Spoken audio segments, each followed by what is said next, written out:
Hello dear students, welcome to my YouTube channel Ajay Chaurasia HL myself Ajay Kumar Chaurasia. मैं प्रतिदिन आपको शाम को 8 बजे अपने YouTube channel Ajay Chaurasia HL पर exercise wise doctor Harshroop Sharma ji की बुक से एक वीडियो अपलोड करता हूँ, जिसमें आपने इंटरमीडिएट में पिछली जो वीडियो आपने देखा था उसमें अवकलन के अनुप्रयोग में आपने एक टॉपिक सीखा था जिसमें चेंज ऑफ क्वांटिटीज था। आज के इस वीडियो में हम स्टार्ट करते हैं वृद्धिमान और ह्रासमान, इंक्रीजिंग एंड डिक्रीजिंग फंक्शन।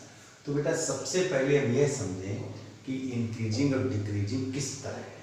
तो देखिए बेटा, दो कंडीशन होती हैं। जैसे आपने एक इस तरह का x1 का कोई मान ले लिया x2 से छोटा, ऐसे समझिएगा। जैसे बेटा ये आपका x है, ये y है। मैंने यहाँ पर एक x1 का मान ले लिया, मतलब x का कोई मान ले लिया, सपोज करो ये 2 है, तो यहाँ पे आपका x का मान कितना होगा 4। बहुत ध्यान से समझिएगा। जैसे इधर 2 3 4, ये वाला मान x1 का x2 से छोटा होगा, ये लिखा है। अब बात आई fx1, जो इस x1 पर जो फंक्शन बनेगा। अब मान लो अगर आपका फंक्शन इस तरह का आ जाए बेटा, fx1 is less than fx2 आ जाए। इसका मतलब fx का मतलब क्या होता है, जब x1 हमारा ये x का मान हो गया तो fx1 y का मान हो गया। अब y1 का मान जो है, यानी ये क्या हो गया बेटा y1। तो जैसे सपोज करो यहाँ पर आपका कोई एक मान है और वो बढ़कर यहाँ पर पहुंच गया, ध्यान दीजिएगा। तो अब यह जो मान है इस तरह का, देखिए ये हो गया fx1 और ये हो गया fx2।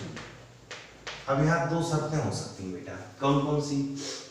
एक शर्त हो सकती है fx1, जैसे x1 का मान छोटा है x2 से, तो fx1 का मान छोटा है fx2 से, तो ग्राफ बेटा दो तरह का जा सकता है। एक तो कंडीशन इस तरह हो सकती है कि ये ग्राफ सीधा इस तरह चला गया। एक कंडीशन इस तरह हो सकती है कि यह ग्राफ आपका जैसे यहाँ से ऐसे चला, फिर रुक गया थोड़ी दूर, फिर ऐसे चला, फिर रुक गया, फिर चला, फिर रुक गया। तो ये देखिए बेटा, यह आपकी कंडीशन कहलाएगी निरंतर वृद्धिमान। ठीक है बेटा, इसमें आपका क्या होगा, यह रुका भी है तो ये आपका हो जाएगा fx1 less than equal fx2। बहुत ध्यान से समझिएगा। तो ये जो ग्राफ कंडीशन वही है क्या, एक ग्राफ लगातार बढ़ गया।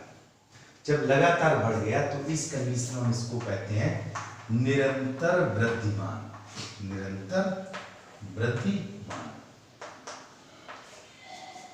इसको स्ट्रिक्टली इंक्रीजिंग। यहां पर बेटा यह क्या है, केवल वृद्धिमान फलन। कैसा फलन है, वृद्धिमान फलन। बहुत ध्यान से समझिएगा।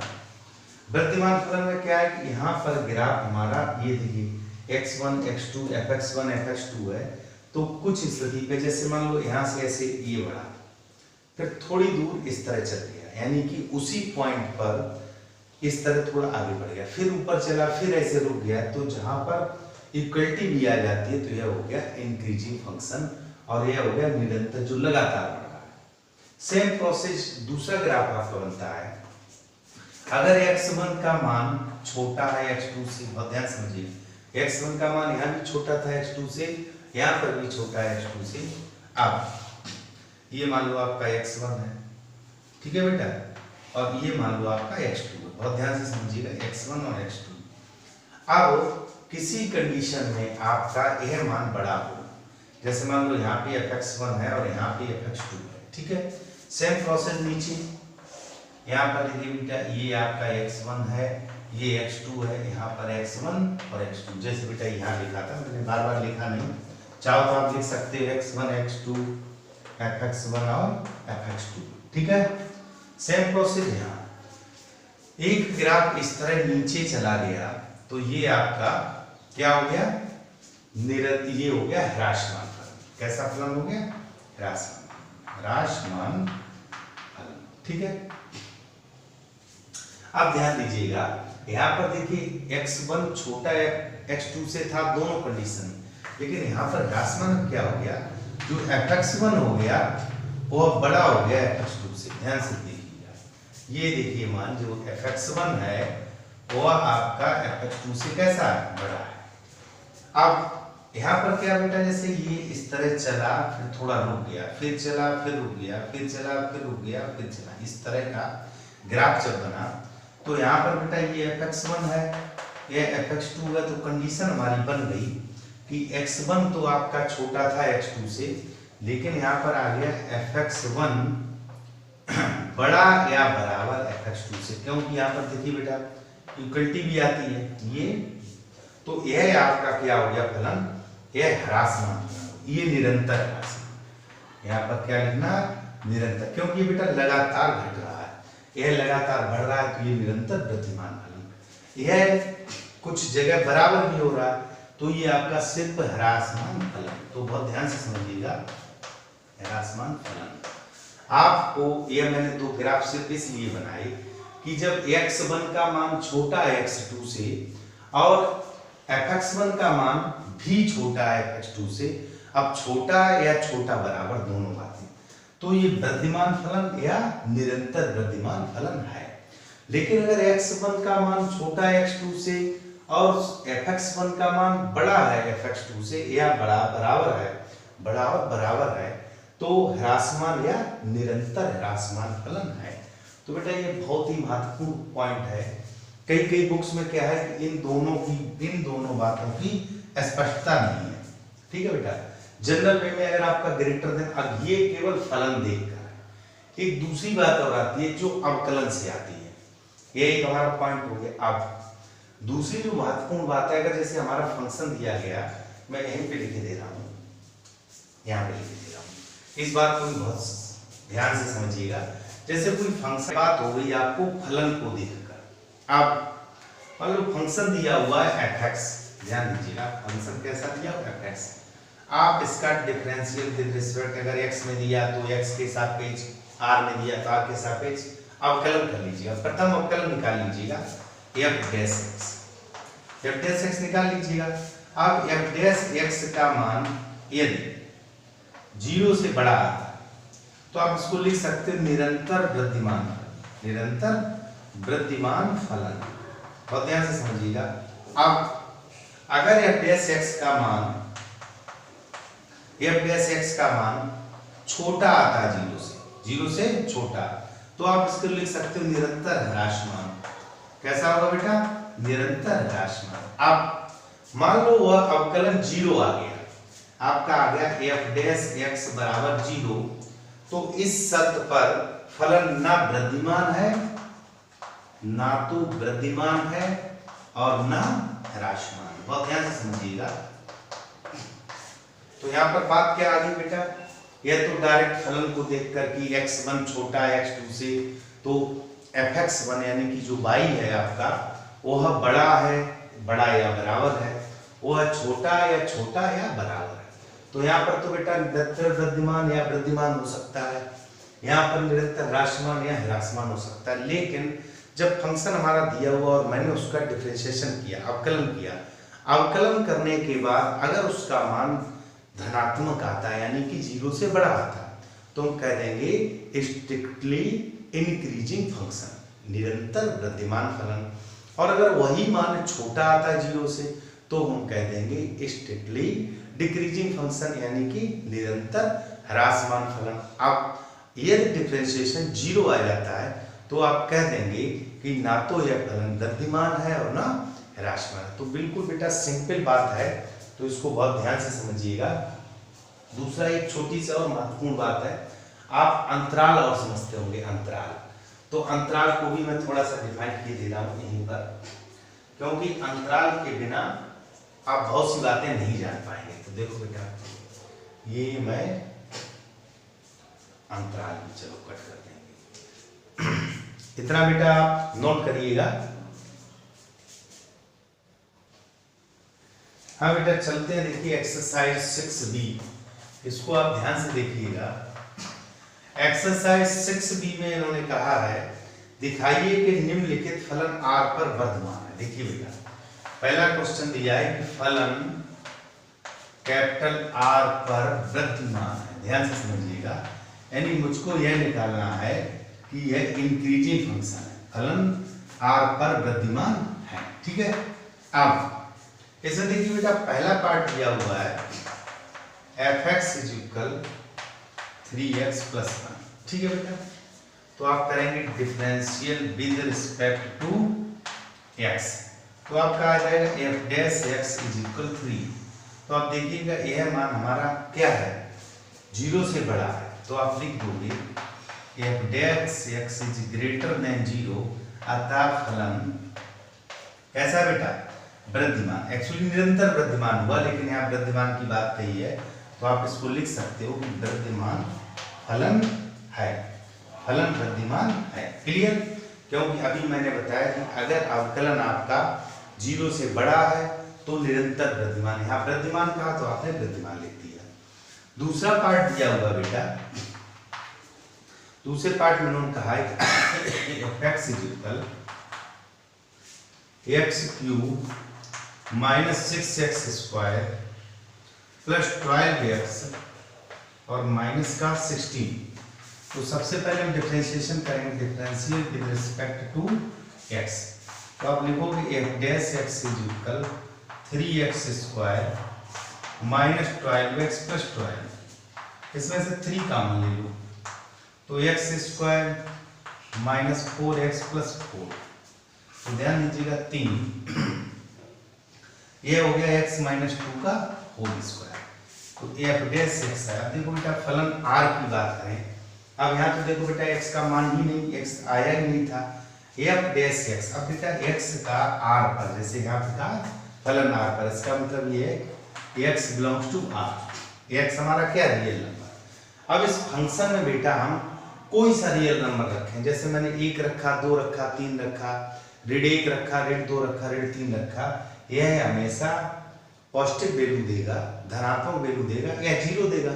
तो इसका मतलब क्या हो गया, कंडीशन हमारी हो गई क्या, f(x) > r = 0। तो हमारा फलन कैसा हो गया, वृद्धिमान फलन। फलन कैसा हो गया, वृद्धिमान फलन। बहुत ध्यान समझिएगा, क्योंकि x = 2 पर ये 0 आ जाएगा। ठीक है, r के लिए बात कर रहे हैं। अगर आपका अवकलन 0 आ जाता तो हम कह देते ना वृद्धिमान है ना ह्रासमान, लेकिन यहाँ r की बात करते हैं, तो f(x) का ये स्थिति आ जाएगी r पर, वैसे 0 नहीं। ठीक है बेटा, तो ये वृद्धिमान फलन हो गया। ये आप यूं समझिएगा, अवकलन में आप ये लिखते हो कि > 0, तो वृद्धिमान फलन हो गया। ठीक बेटा, आगे देखिए, थर्ड पार्ट आपका दिया हुआ है, थर्ड पार्ट दिया हुआ है f(x) = x³ - 3x² और +4x, और फोर्थ पार्ट दिया हुआ है f(x) = x + cos x। अब यहाँ ध्यान दीजिएगा, यह फंक्शन आप कर सकते हो इसी तरह। फोर्थ पार्ट में cos x दिया, तो मैं ये आपको किए दे रहा हूँ। तो देखो बेटा, differential with respect to x किया, तो f(x) का माना x का 1 हो गया, cos का -sin x। ध्यान दीजिएगा, जब आपने देखो ये तो फंक्शन आप बिल्कुल पहले और दूसरे तरह कर लेंगे, यहाँ पर इन्होंने दिया है cos x, तो आपको ध्यान होगा cos x हो या sin x आया, तो उसका जो रेंज है ऋण 1 से धन 1 होता है। देखिए बेटा, इस तरह कंडीशन होती है, sin x और +1। ठीक है बेटा, तो यहाँ बेटा अगर हम -1 रखेंगे, तो कुल मिला के अगर हम इस वैल्यू को रखेंगे तो आपका क्या आएगा, एक बार आपका 2 आ जाएगा, एक बार 0 आ जाएगा। तो 0 पे तो ना वृद्धिमान है ना ह्रासमान है, लेकिन एक बार हमारा 2 भी आएगा, तो f(x) क्या हो जाएगा, > 0। तो फलन कैसा हो गया, वृद्धिमान फलन। बहुत ध्यान से समझिएगा, फलन कैसा हो गया, वृद्धिमान फलन। ठीक है, इतनी बात क्लियर हुई। फिर समझ लीजिएगा, यहाँ पर जब मैंने अवकलन किया तो ये कंडीशन आई, तो ये जब यहाँ वैल्यू रखेंगे, तो देखो बेटा, अगर हमने -1 ले लिया या +1 ले लीजिए, -1 लेंगे तो प्लस का हो जाएगा, +1 लेंगे 0 हो जाए, तो एक कंडीशन पर हमारा वृद्धिमान फलन है। ठीक है बेटा, इसको नोट कर लीजिएगा, यह वृद्धिमान तीनों फलन हो गए। चलते बेटा क्वेश्चन नंबर 2 पर।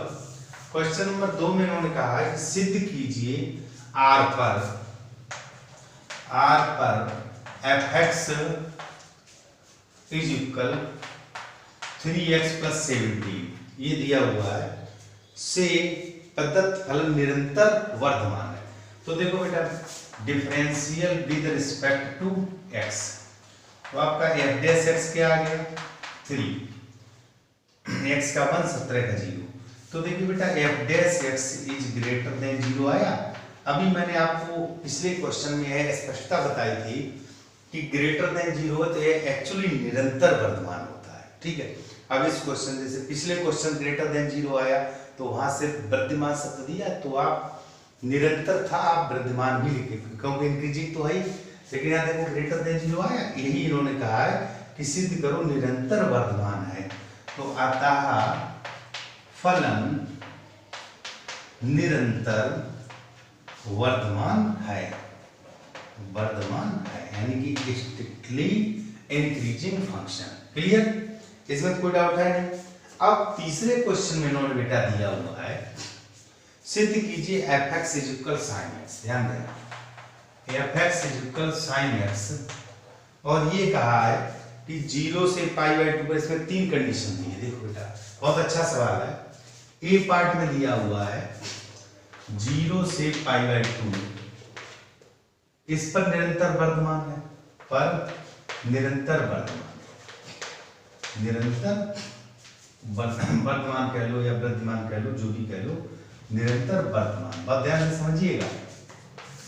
बी पार्ट में इन्होंने कहा है कि π/2 से पाई पर निरंतर ह्रासमान। ठीक है बेटा, निरंतर ह्रासमान।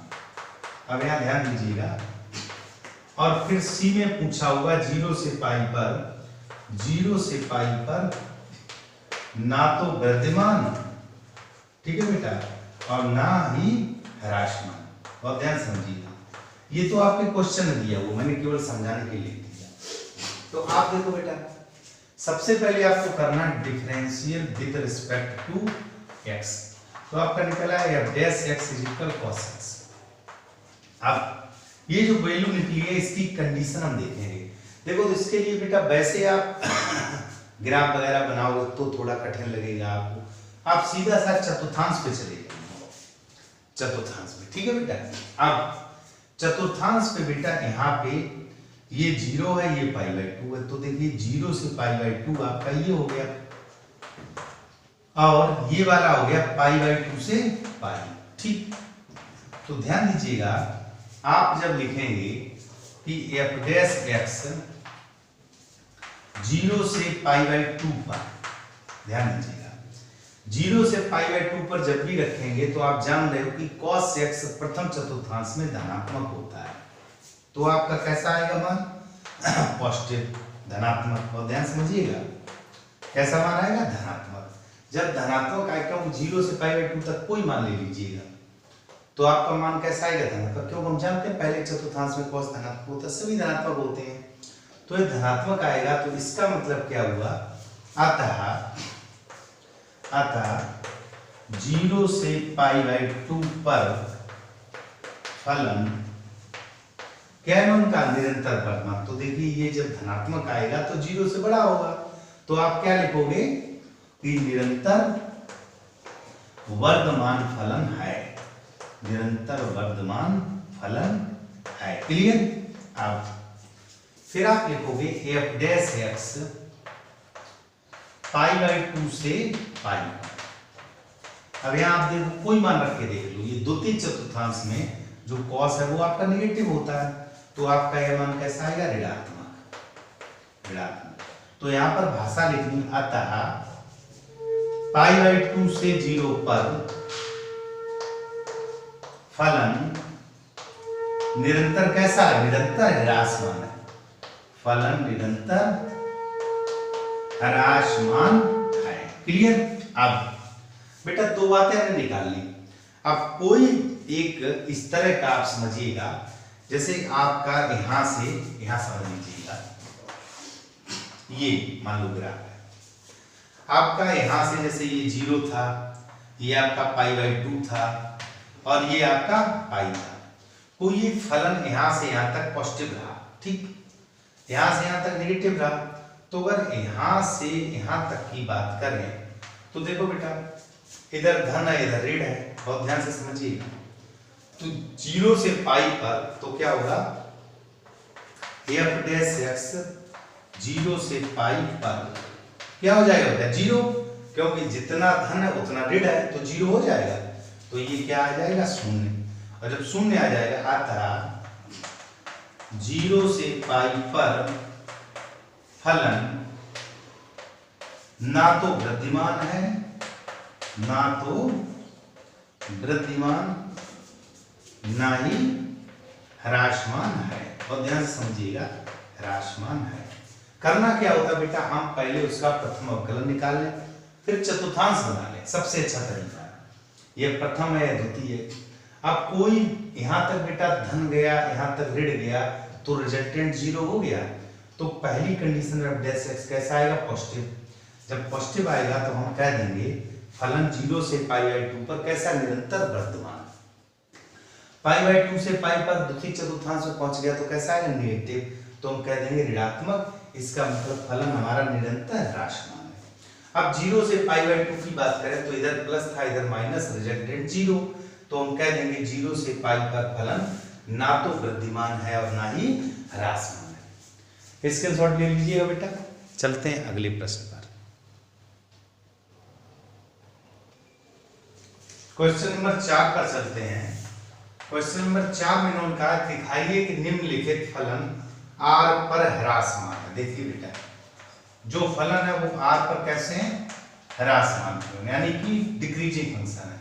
तो देखिए first part, f(x) is equal दिया हुआ है माइनस का 1/3x क्यूब माइनस का x² माइनस x प्लस 7।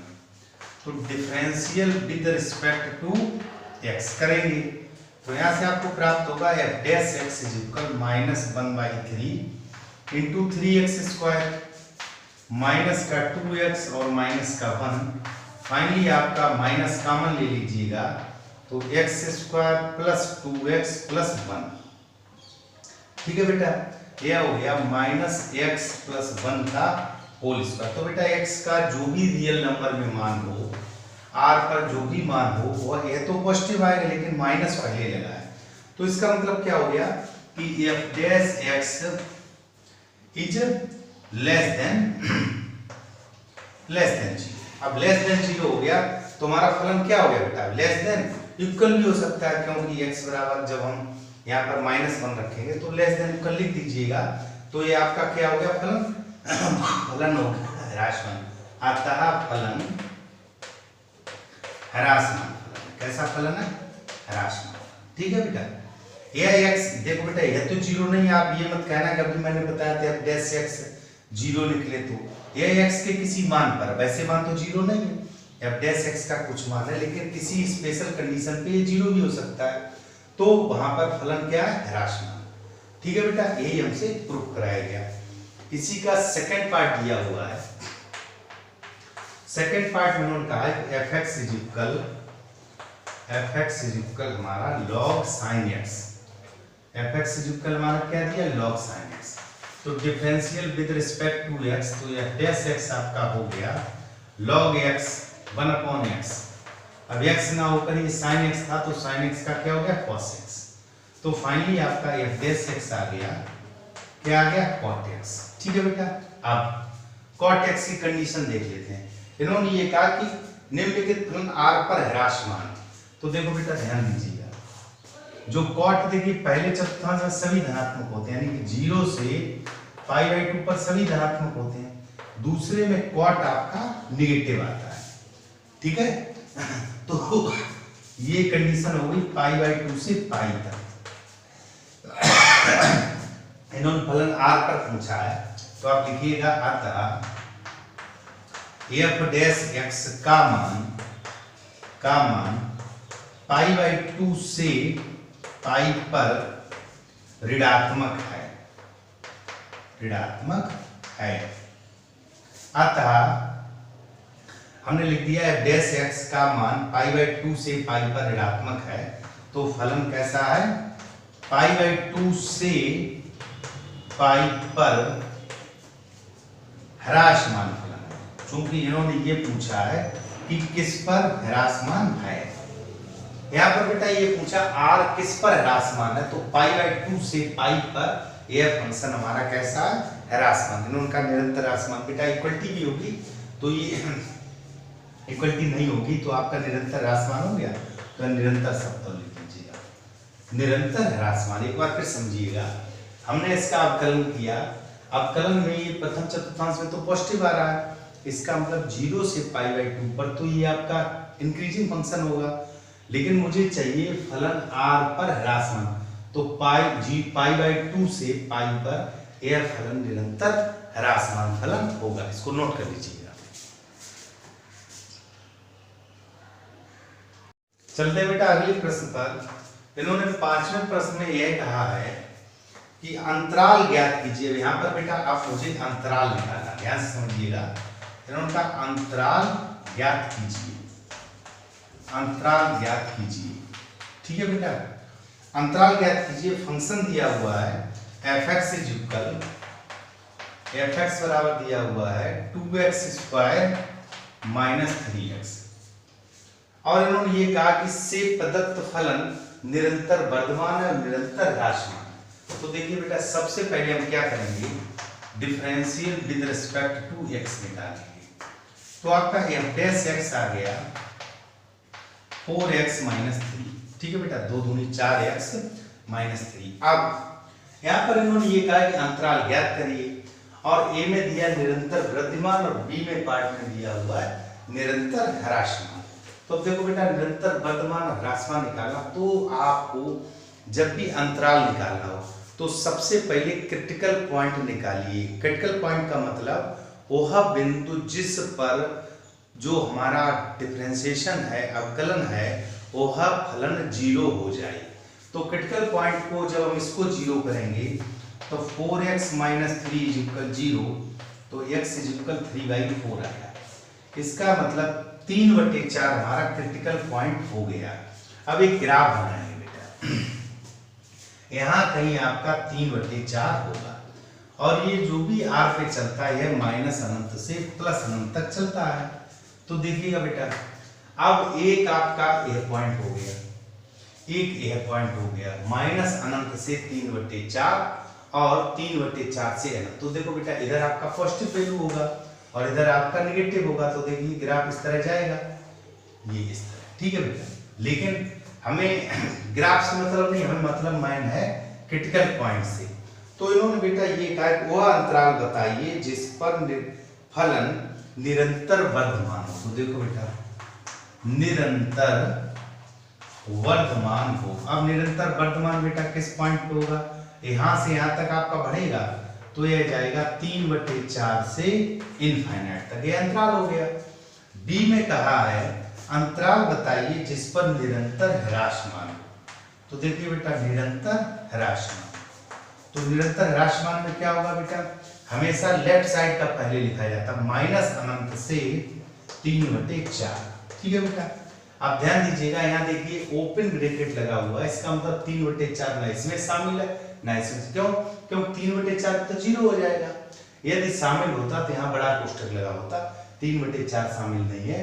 इसके पीछे आपका इधर निरंतर वर्धमान है, सॉरी इधर निरंतर ह्रासमान है, इधर निरंतर वर्धमान है। तो इस तरह हम अंतराल को ज्ञात करते हैं बेटा, इसका स्क्रीनशॉट ले लीजिएगा।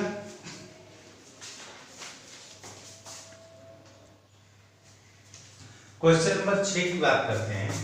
6 में भी इन्होंने ये कहा है कि निम्न फलनों के अंतराल ज्ञात करिए। देखो बेटा, इसमें भी हमको क्या निकालना है, अंतराल। तो हम सारे पार्ट नहीं लगाएंगे, अंतराल ज्ञात करो।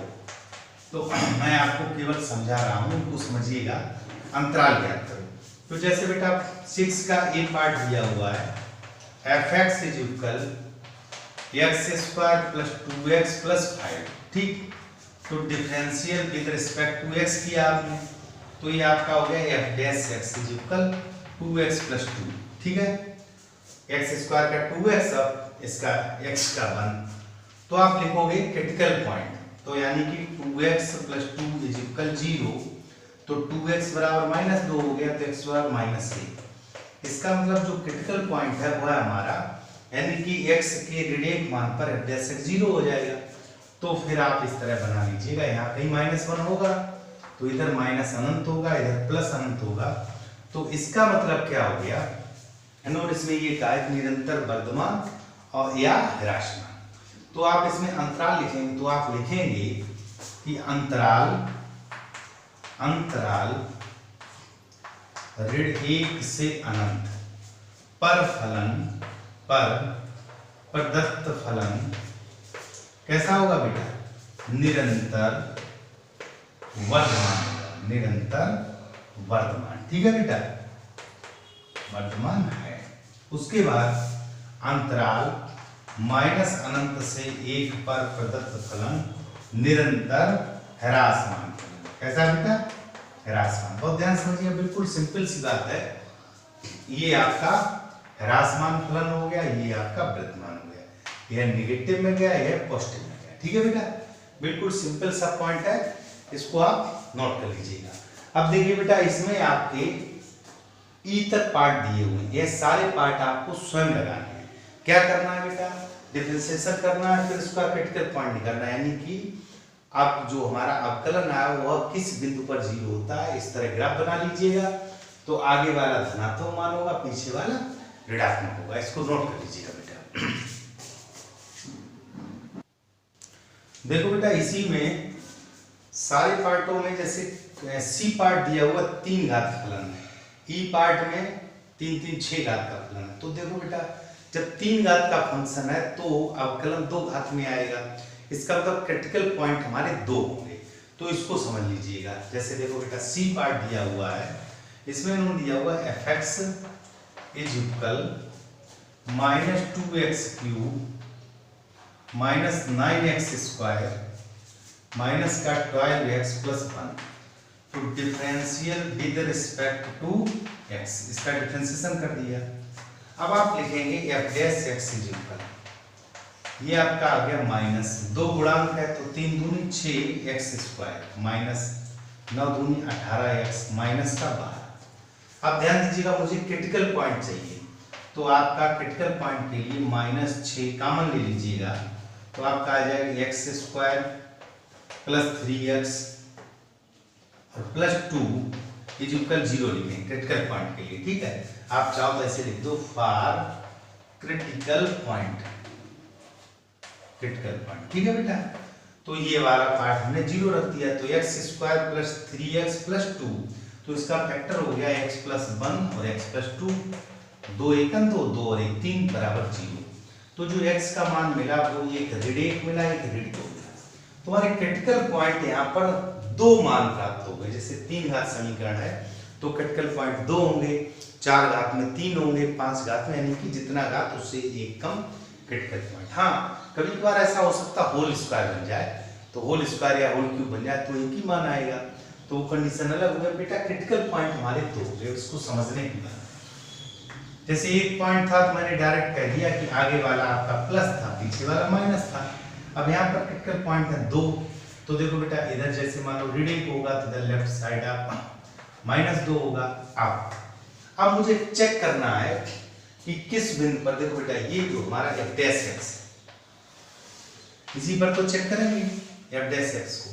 तो सबसे पहले आपको क्या करना है, मुझे अनंत से इसके बीच में निकालना। देखो बेटा, अब अनंत तथा -2 के बीच इसी आपको चेक करना है।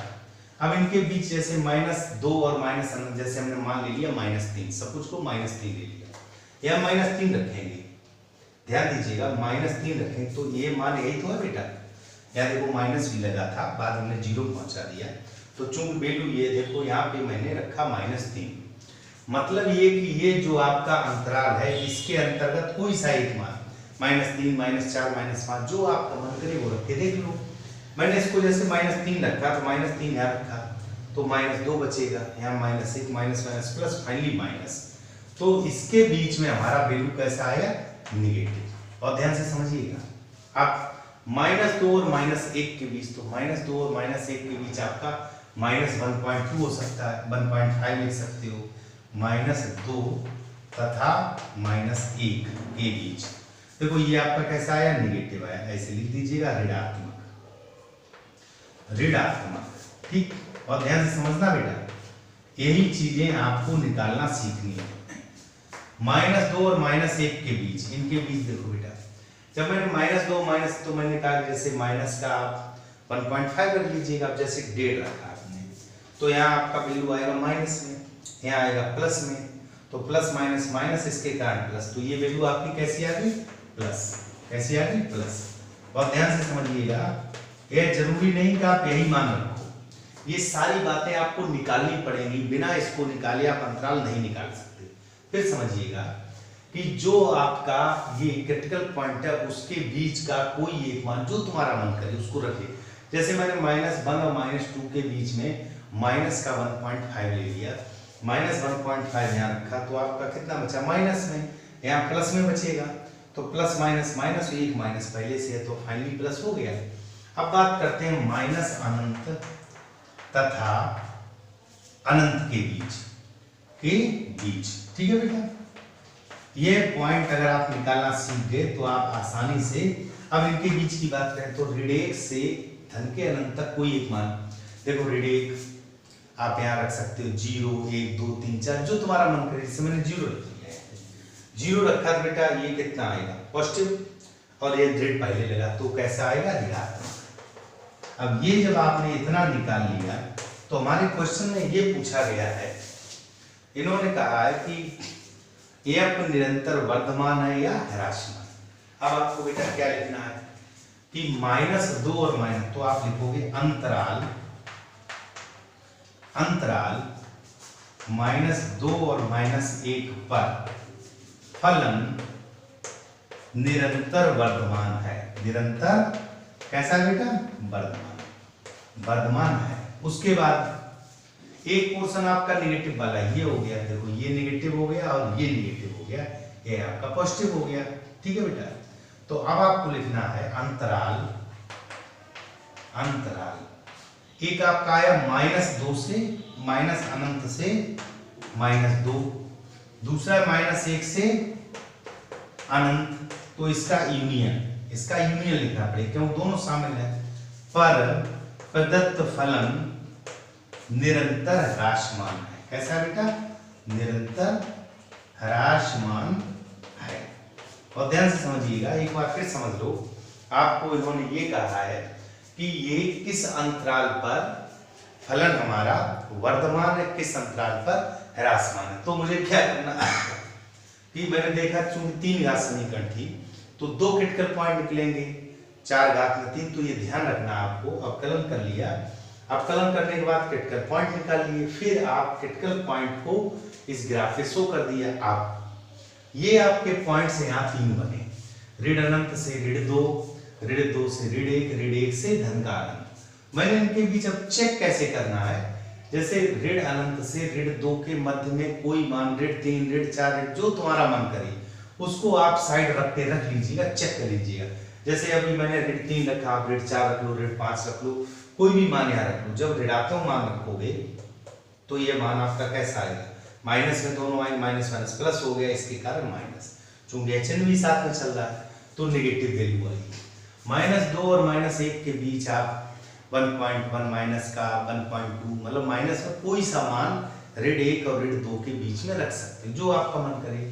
फिर ऋण 1 और धन के अनंत के बीच में रख सकते हो।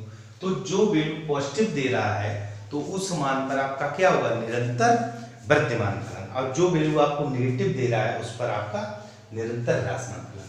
नोट कर लीजिएगा बेटा। हाँ तो डियर स्टूडेंट्स, इसको आप नोट कर लीजिएगा।